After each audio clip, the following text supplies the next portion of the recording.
Il est temps d'ouvrir les yeux. La population ne se reconnaît plus dans ce projet. Elle ne voit pas un progrès, mais une menace. Et c'est pourquoi, avant d'autres, nous lançons un référendum contre le préavis 82.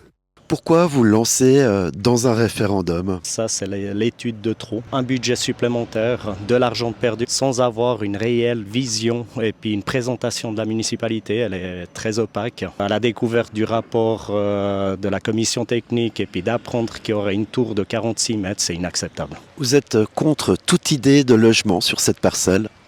Alors oui, je suis contre toute idée de logement parce que c'est le cœur de Gland pour moi. Qu'est-ce qu'on peut offrir aujourd'hui à la ville? Qu'est-ce qu'on peut offrir à ses citoyens? Et ces citoyens aujourd'hui méritent une place, un lieu de vie. Gland n'est plus un village, c'est une ville.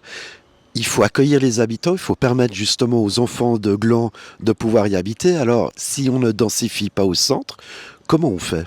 Non, ça je suis bien d'accord, mais avant de densifier encore plus, quand on met 30 minutes ou entre 20 et 30 minutes pour traverser la RC 31, il y a un problème, donc il faut régler les problèmes avant de continuer à densifier cette ville. Comment on règle ces problèmes que vous soulevez?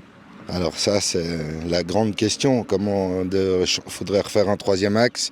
Il y a plein de choses à faire. Et ça, comment faut l'étudier avant de continuer à densifier. On en est au stade du crédit d'études. Ce crédit comprend une démarche participative élargie par rapport à la première qui a eu lieu.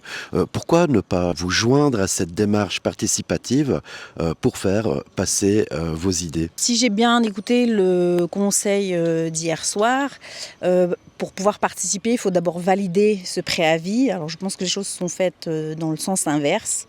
Pour pouvoir participer, il faut d'abord qu'on soit au courant du préavis, sauf que là on nous demande de l'accepter, de le signer avant même de savoir ce que va être le projet dans les détails. Donc pour moi ce sont les choses qui sont faites dans le sens inverse. Vous attaquez à un préavis qui a été plébiscité par le conseil communal. Il n'y a eu que 9 oppositions lors du vote. Vous dites représenter la population, mais au vu de ce vote, est-ce que vous la représentez vraiment? Je pense que oui.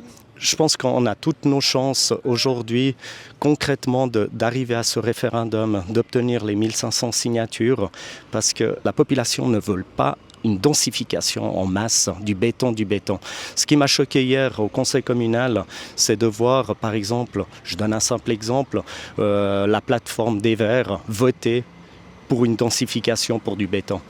Concrètement, aujourd'hui, on a quoi comme politique ici dans la ville de Gland?